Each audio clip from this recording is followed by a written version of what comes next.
প্রত্যেকটা মানুষের আলাদা একটি চরিত্র আছে। একই পিতামাতার দেখবেন ৫টা সন্তানের ৫ ধরনের ব্যক্তিত্ব থাকে।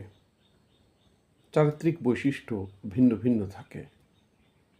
কখনো দেখা যাবে যে চেহারায়, গঠনে একটা মিল আছে, কিন্তু চারিত্রিক বৈশিষ্ট্যের ক্ষেত্রে পার্থক্য থাকে।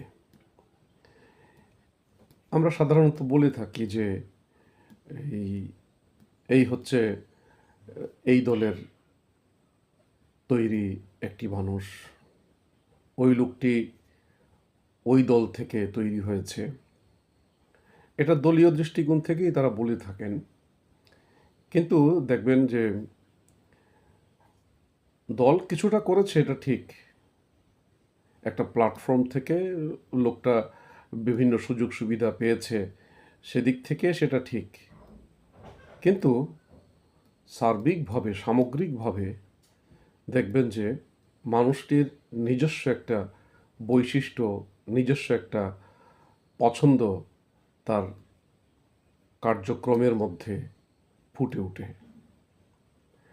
এটার সাথেই তার ডেস্টিনি, তার তকদিরের সম্পর্ক রয়েছে। তিনি কি পছন্দ করেন সেটা তার তকদির। তিনি যা করতে পছন্দ করেন সেটা তার ডেস্টিনি। তাকে কখনো আপনি জোর করে কোনো কিছু করাতে পারবেন না। স্বতঃস্ফূর্তভাবে তিনি যা করেন সেটি তার তকদিরে লেখা ছিল বলেই সেটি তিনি স্বতঃস্ফূর্তভাবে করতে পারছেন। মানুষ বিভিন্ন কাজে নিজেকে যুক্ত করতে পারে, বিভিন্ন পদে অধিষ্ঠিত হতে পারে, কিন্তু তার চারিত্রিক বৈশিষ্ট্য সেটি আলাদাভাবেই ফুটে ওঠে। কেউ দেখবেন দলকে পছন্দ করে না, কিন্তু দলের ওই মানুষটিকে পছন্দ করে। ওই মানুষটির কথাবার্তা, কাজ খুবই ভালো।